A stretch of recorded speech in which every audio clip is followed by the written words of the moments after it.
Hi guys, welcome back to my channel. Today I'm going to be filming a little collective book haul.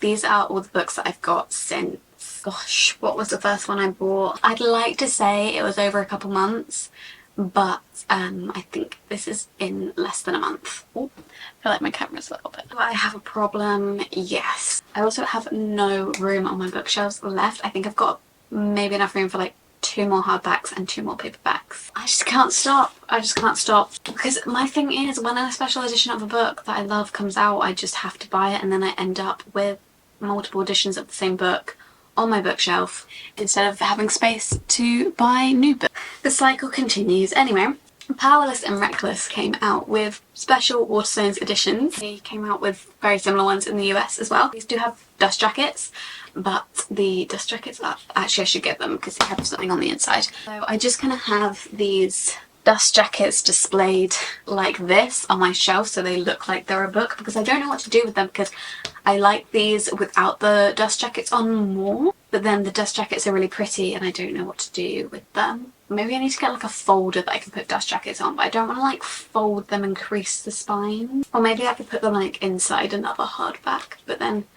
will I forget that they're there? If I just show you the dust jackets quickly. So we've got the Powerless one, which has Powerless on the front, the normal Powerless cover, but the little flowers are iridescent, the sword's iridescent. I feel like the sword is iridescent on the actual covers, but the flowers aren't. So it's not iridescent, is it? Like, they're just shining. Anyway, you know what I mean. And then on the back it says, "Mark my words, Prince, I will be your undoing." And then on Reckless it's the same with the petals, and then it says, "You promised to be my undoing, so prove it." And then on the inside we have the lovely Lauren Roberts in a little frame, as she should be. Little artwork of Hayden and Kai, which is so pretty. So you can display your book like this because it also has Powerless down the spine this way, so you can display them like this. So pretty. So those are the dust jackets, so you can display it with the dust jacket this way, the dust jacket the other way, or you can just leave the dust jackets off, which is what I prefer to do. So pretty on the inside. So this one is Powerless on the inside. It's just all like silver metallic design on the book, and then it has the same quote on the back, and it's obviously got sprayed edges in the colour of the book, the map in the colour of the book as well. And then Reckless is very similar with the silver, but this one is in red and it's got an arrow instead of a dagger. And then on the back it has the same quote once again, and then it's got red sprayed edges. These next to each other, oh, and these are the spines as well. The spines are really pretty as well.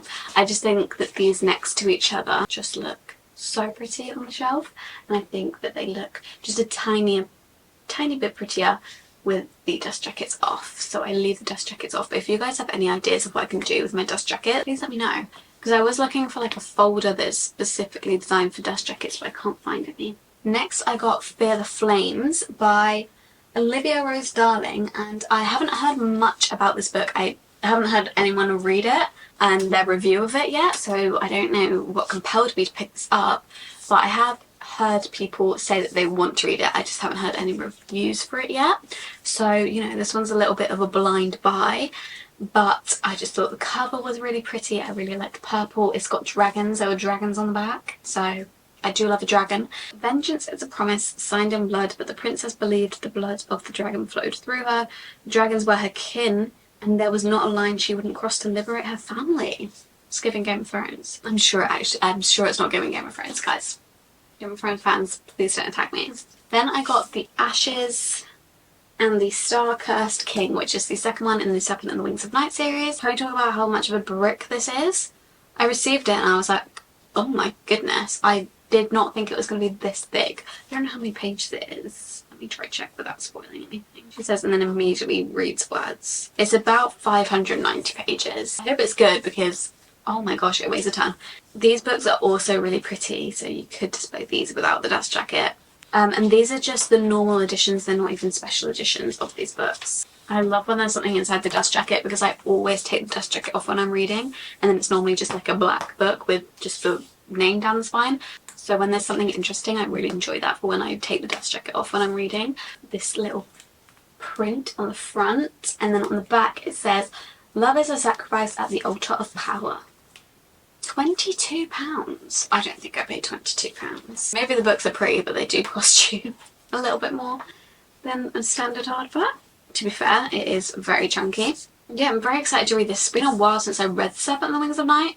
I gave that one a 4.5, and then I read the novella, which I really enjoyed as well. I think I gave that one a 4, and so I'm really excited to get back into the series. Six of Crows by Leigh Bardugo, and I'm really excited to read this one. Obviously it's a bit of a cult classic in the book community, in the fantasy community. I'm actually a bit scared to read it because if I don't like it, I fear I may be hunted, and it has a Netflix sticker that you can't remove. Two of these have a sticker that you can't remove. Yeah, I have no clue what this is about, which I don't know how I have no clue what it's about when it's one of the most popular books. This is criminal prodigy Kaz Brekker, I think I pronounced that right, has been offered a chance at a deadly heist to break into the Ice Court, a military stronghold that has never been breached, and retrieve a hostage whose knowledge can change Grecian magic forever. To succeed would mean riches beyond Kaz's wildest dreams, Taylor Swift, but he can't pull it off alone. Oh, Kaz is a boy. Oh my god, are we following? Is the boy a main character? I think there's different point of views. A convict with a thirst for revenge, a sharpshooter who can't walk away from a wager, a runaway with a privileged past, a spy known as the Wraith. Is that how you say that? A heart-render using her magic to survive the slums, a thief with a gift for unlikely escapes. Oh, so we follow 6 people. That makes sense why it's called Six of Crows. Okay, see, she's getting it. It's working in her brain. 6 dangerous outcasts, 1 impossible heist. Together they might just be unstoppable if they don't kill each other first.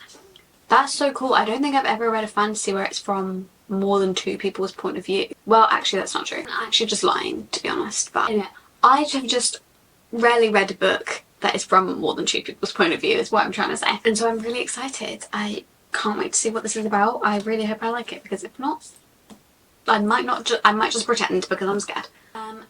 Then I bought The Wishing Game by Meg. I think it's Meg Schaefer.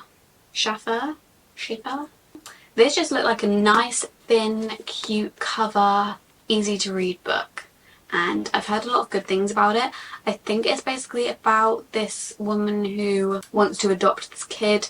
She also has this book series that she loves, and then the author of the book series hosts a game where you can win the only copy of the last ever book he will write for that series, and then they do the competition. I'm not too sure, but it just seemed like a fun book, and I really enjoyed the cover. Books on the cover, books in the book, any books that is about books I love, so I picked that one up. And then I also picked up The Cruel Prince. She's going through her YA cult classics, which I've never read. I feel like admitting to not having read The Cruel Prince or Six of Crows is brave of me, but this one again I have no clue what it's about.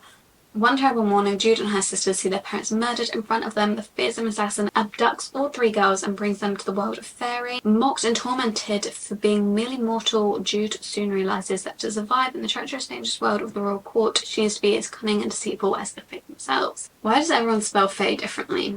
What's going on? I love a bit of Fae. Can't wait to read that one. I bought Babel or Babel. I don't know how you say it, but this one won Book of the Year. And I also just love the cover. I am scared of it though, but the cover is just so beautiful. I mean, if it won Book of the Year, the writing's so small and it is quite long. 500 something pages. It takes place in Oxford, and I don't understand anything else on the back. Can a student stand against the Empire? Are we taking down Oxford? I don't really know what this is about. I've heard a lot of good things about it. I've heard a lot of mixed things about it, and I just kind of want to see where I stand because it was Book of the Year. So to claim to be a reader, I feel like I should know where I stand on the Book of the Year. So I picked this up. Will I ever read it? Probably not for years because I'll be too scared. Yesterday, actually, I brought Fredrik Backman, I believe a Swedish author, and his books are translated into English, and I've read Beartown by him. I need to continue the Beartown series, but I've also heard that Anxious People is a really good book, and I really thought this cover was so cute. Ignore the Netflix sticker because that can't be taken off, but I thought the cover